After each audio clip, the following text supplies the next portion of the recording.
87년 블랙 먼데이 때는 고점 대비해서 30% 아무 이유 없이 주가가 좀 급락을 했는데 이렇게 급락하고 난 다음에 어쨌든 바닥을 찾았고 주가가 회복을 했습니다. 근데 이때는 미국도 그렇고 다른 국가들이 다 금리를 올려가는 상황이었기 때문에 바닥을 찍고 회복을 하는 데까지 거의 한 1년 반에서 2년 가까이 걸렸습니다. 물론 이제 지금 뭐 금융기관이 어떤 파산한다라든지 이런 위기가 없기 때문에 연준이 그렇게까지 금리를 내려줄까 싶긴 합니다만은, 그래서 제가 생각할 때는 7년 블랙 먼데이 때랑 비교하기에는 지금의 어떤 상황이 금리를 더 올리기보다는 금리를 내릴 수 있는 상황이다라고 보면 과거에 비해서 뭐 87년 블랙 먼데이 때보다는 좀 더 빨리 주식시장이 좀 회복을 하지 않겠나. 그래도 이게 바닥을 확인하는 데 있어서는 적어도 한 몇 주에서 한 달 정도의 시간은 좀 필요하다, 이렇게 좀 생각을 하고 있습니다.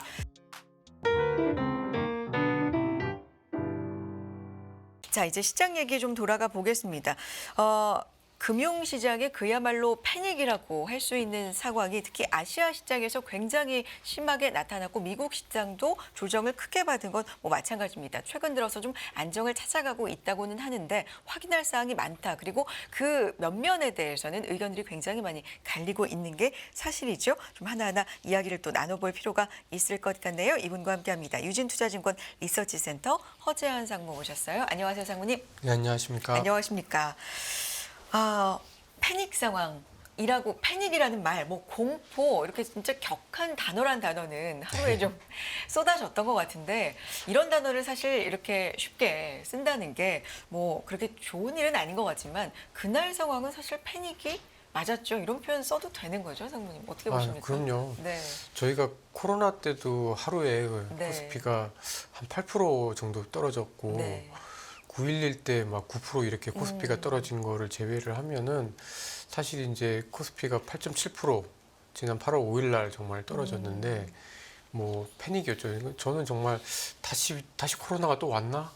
뭐 아니면 뭐 미국에 또 뭐 폭격을 받았나 이렇게 생각이 들 정도로 주가가 급락을 했기 때문에 패닉이 맞다고 봐야 될 것 같습니다. 그러니까 현장에 있는 분들도 그 순간에 이 일반 투자자분들, 저도 그날 막 우왕좌왕했는데 무슨 일이야 했는데 이게 이 정도야? 내가 모르는 뭔가 일이 더 큰 일이 일어났던 거야? 다들 찾기에 좀 분주하셨나 봅니다. 현장에서도.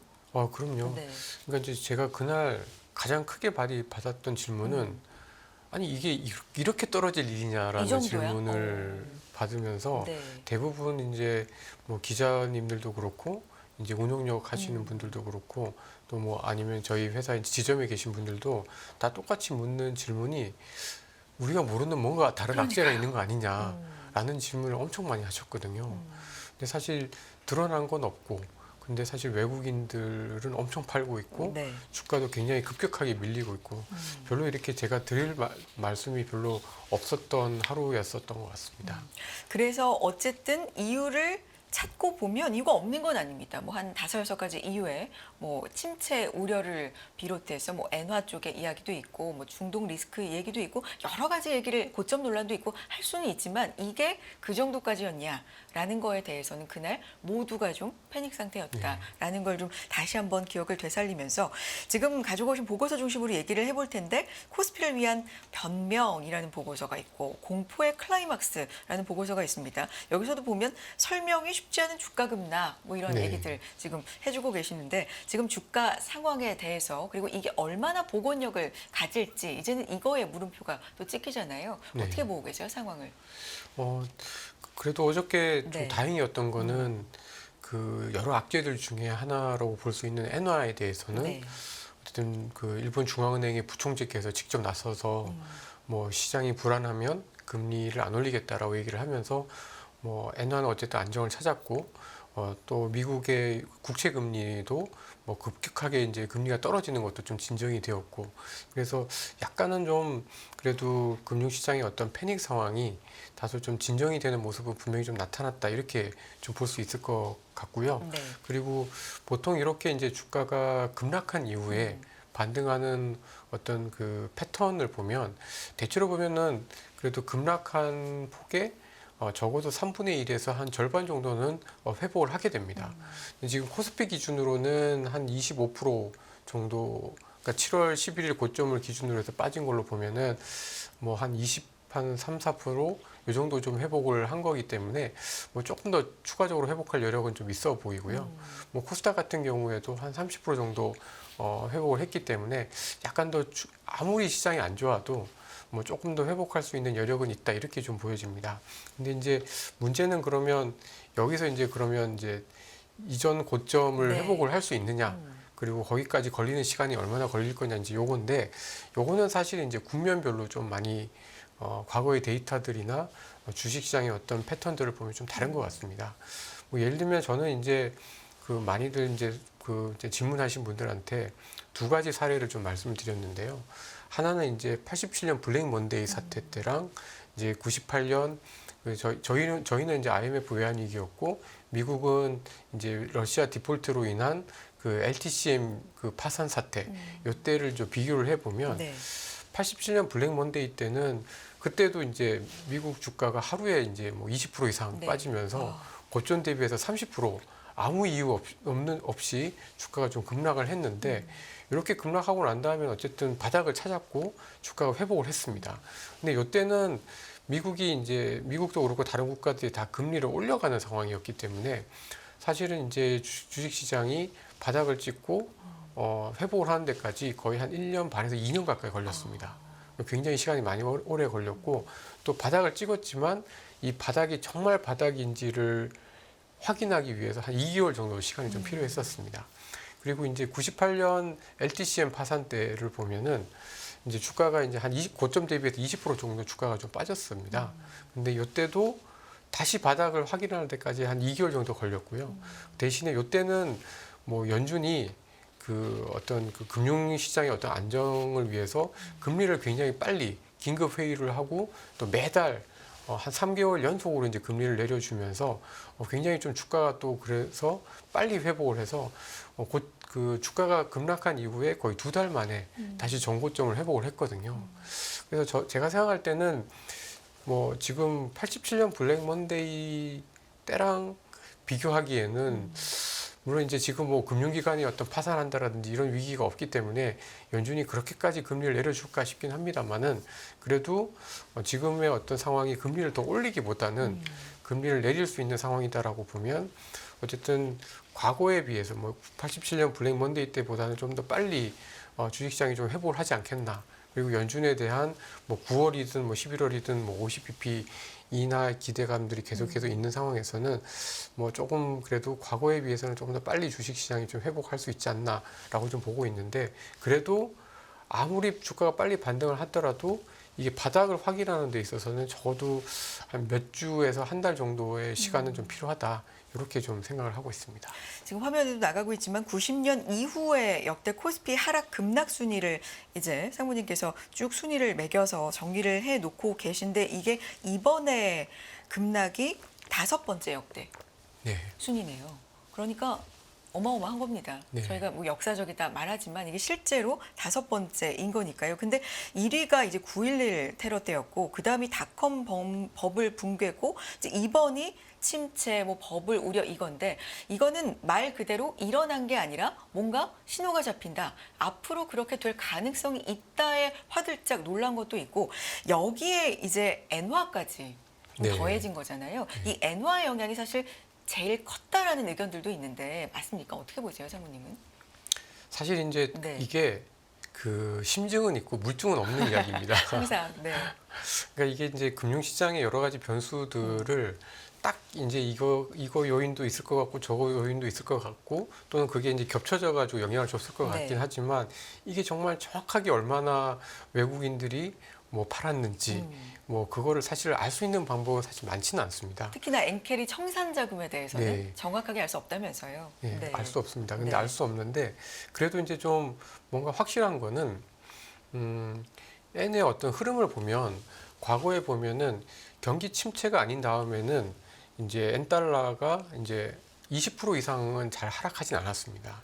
보통은 10%대, 그러니까 경기 침체가 없다라고 하면 한 10%대. 근데 이제 미국의 어떤 경기 침체가 겹치게 되면은 고점 대비해서 엔 달러 환율이 20%, 그러니까 엔화가 한 20% 가까이 절상이 되거든요. 근데 이번에 10% 가까이 이제 절상이 됐기 때문에 웬만큼은 좀 반영을 했다라고 보는 게 좀 합리적이다.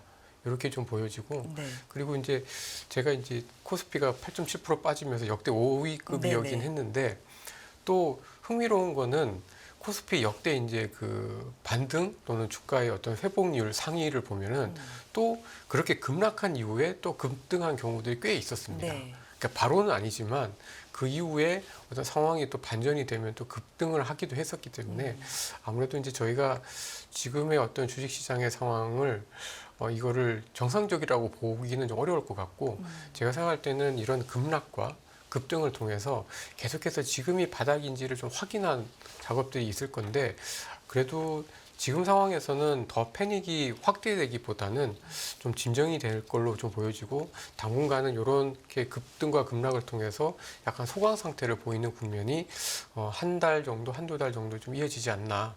그리고 오히려 그 시기에 주식을 조금 그래도 좀 저희가 그 사게 되면 그래도 지금보다는 연말의 어떤 흐름은 지금보다는 좀 낫지 않을까라고 생각을 좀 하고 있습니다.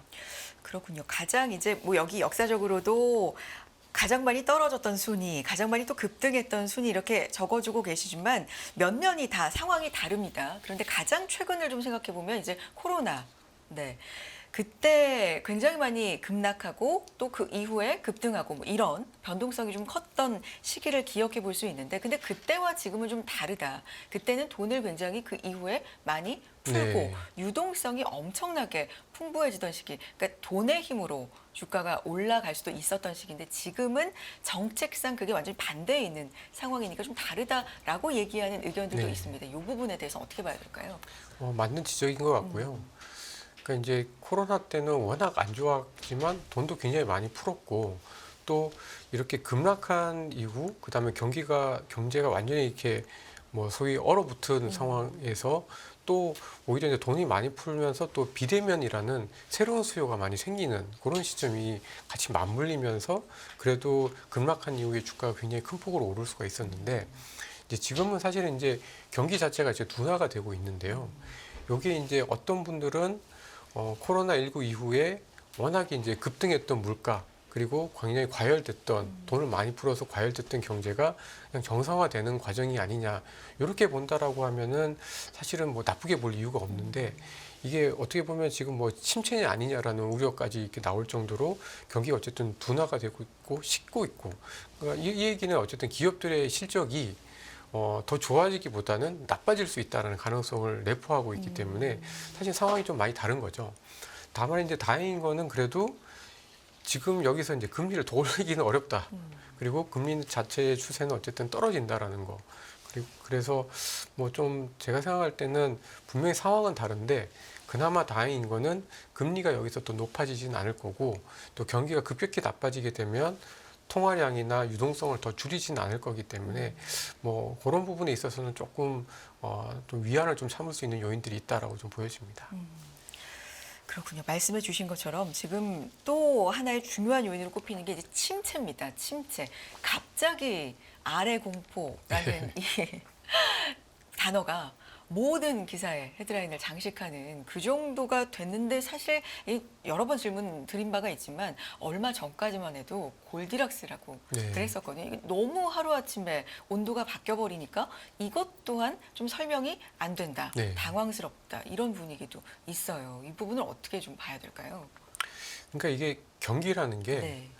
하루아침에 바뀌진 않잖아요. 미국의 2분기 때 GDP 성장률이 2.8% 네. 전분기 대비해서 굉장히 좋았는데 아니 뭐 한 달 반 만에 갑자기 침체 이거는 사실은 좀 말이 안 되는 이야기고요. 다만 이제 경기라는 게 사실 이렇게 순차적으로 좋아지거나 나빠지지 않고 경기도 보면은 약간 뭐 조금 그 어려운 용어로 치면은 순차적이 아니라 이렇게 떨어질 때는 또 생각보다 급하게 떨어지고 또 올라갈 때도 좀 급하게 좋아지는 그런 국면들이 좀 있는데 지금 현재 경기에 대해서 약간 투자자들이 그리고 느끼는 거는 그 경기가 이제 이제 어쨌든 더 좋아지기보다는 분명히 하반기 때 둔화가 될 텐데 이게 서서히 떨어지는 게 아니라 생각보다 좀 빨리 떨어질 수 있는 거 아닌가라는 걱정들로 좀 바뀌어가고 있는 것 같습니다. 근데 이제 이 부분은 조금 그 좀 더 지켜봐야 될 것 같습니다. 왜냐하면 사실 지금은 침체라고 보기도 당장 침체라고 보기도 어렵긴 하지만 어쨌든 미국 경기가 더 좋아지기보다는 어쨌든 수요가 조금씩 둔화가 되는 거는 맞기 때문에 지금은 뭐 침체냐 뭐 아니냐에 대해서 너무 집중하기보다는 어쨌든 미국 경기는 여기서 더 좋아지기보다는 떨어질 가능성이 높다라는 거에 조금 더 포커스를 두고 시장을 좀 봐야 되지 않겠나라고 생각합니다. 여기에 이제 불을 지폈던 처음에 시작이 제조업 PMI였는데 네. 경기 침체까지는 모르겠지만 어쨌든 둔화가 확실하고 제조업도 좀 위축이 되면 한국, 우리나라 쪽의 어떤 경기도 그렇게 좋은 영향만은 아니잖아요. 네. 당연히. 그렇다면 이 부분에 대해서 주식시장에서의 먼저 미리 좀 생각해야 되는 부분들도 있지 않을까요? 그거를 단적으로 말씀드리면 지금 이제 대미 수출주들이 이제 지금 가장 좀 불확실한 상황이다라고 좀 보여져서 특히 이제 최근 들어서 주가 하락폭을 보더라도 대미 수출주들, 그러니까 이제 자동차나 반도체나 기계나 이런 업종들이 엄청 떨어졌습니다. 그러니까 이제 제가 생각할 때는 결국 올해 상반기 때 어쨌든 그 경기와 주가를 뒷받침했던 게 결국은 이제 대미 수출이었거든요. 그러니까 저희가 수출이 좋았는데 대중 수출이 좋진 않았습니다. 그러니까 대부분 이제 대미 수출이었고 네. 대미 수출들 중에 뭐가 제일 좋았냐면 결국은 이제 반도체, 자동차, 기계, 그다음에 뭐 일부 화장품 뭐 이런 것들이 좀 좋았었는데 이런 품목들의 또 주가가 또 상반기에 굉장히 좋았었거든요. 근데 지금 이제 미국 경기가 어쨌든 식어간다라는 거는 대미 수출에 대해서 잘못하면 이게 정점이 빨리 올 수도 있겠네. 아니면은 대미 수출 기업들의 실적이 지금까지는 좋았지만 앞으로 나빠질 수 있겠네라는 생각들로 이어질 수가 있기 때문에 그 부분에서 가장 지금 주의가 필요하고 그 부분을 물론 그 부분에 이제 영향을 준 게 뭐 엔화도 있고 여러 가지 요인들도 있긴 합니다만은 어쨌든 주가 특히 최근 한 1, 2주 동안의 주가를만 보면은 어쨌든 대미 수출주들이 가장 크게 타격을 받았다.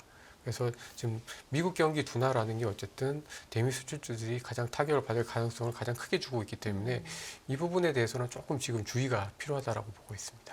근데 사실 우리나라 이 상반기 시장을 보면 자동차, 이 완성차 업체들 주가 흐름 굉장히 상반기에 좋았고요. 반도체는 계속해서 올해 좋고 뭐 희망을 가져볼 만한 어떤 그런 좋은 섹터로 제시가 꾸준히 됐었는데 이렇게 된다면 우리는 포트폴리오에 대해서 좀 다시 한번 생각해 봐야 되는 국면인가요? 장모님 어떻게 보세요? 네, 그렇습니다. 네. 그러니까 지금은 그러니까 미국이 연착륙을 해서 네.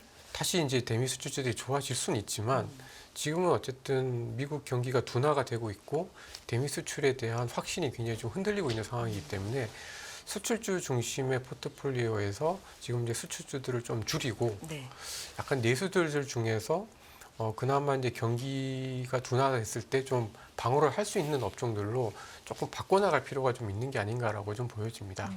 물론 이제 저희가 조금 안타까운 거는 이제 미국이나 뭐 일본이나 유럽처럼 내수들 중에 굉장히 좀 강력한 내수주들이 사실 별로 없고 내수가 워낙 안 좋기 때문에 사실 이제 대안이 많지는 않습니다만은 그래도 금리가 이렇게 떨어지는 과정에서 좀 잘 버틸 수 있는 업종들이 있거든요.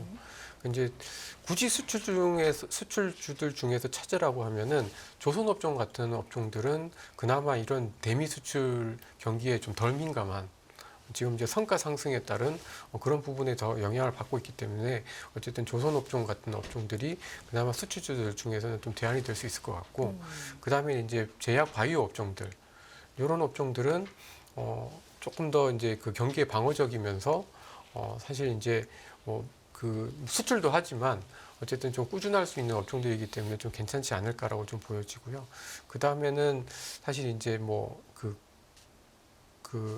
이제 통신이나 유틸리티 같은 방어. 아주 전형적인 방어주들 이런 업종들이 사실은 조금 그나마 좀 저희가 지금 생각했을 때는 좀 대안이 좀 될 수 있지 않을까라고 보고 있습니다.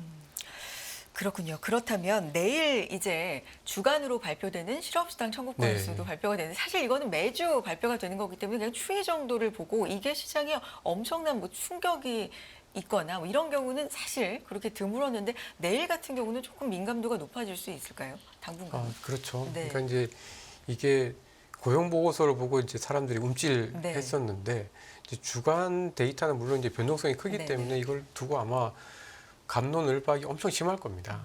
근데 어쨌든 지금 상황은 주간 실업 청구 건수, 그러니까 고용 지표가 조금씩 나빠지고 있는 시그널이 있기 때문에 지금 뭐 그나마 ISM 서비스업 지수가 좀 잘 나오면서 약간 침체까지는 아닌가 봐, 뭐 이런 생각들 좀 하고 있는데, 이게 또 좀 급등을 하면 사실 이제 시장은 또 다시 이 아래 공포, 침체에 대한 논란에서 자유롭지는 못할 것 같아서 아마도 이제 지금부터는 매주 계속 이제 좀 마음을 졸여야 되는 상황이 매주 금요일 날 오전에 또 좀 발생하지 않을까 싶습니다. 아니 이렇게까지 지표 정말 하나하나에 민감해지는 시장이 됐기 때문에 변동성에도 좀 유의해야 되고 확인해 봐야 될 게 너무나 많습니다. 전반적인 시장에 대한 지금의 자세, 대처 방법, 뭐 전략 이런 부분을 좀 정리해서 제시해 주시면 어떨까요, 선생님? 아, 네.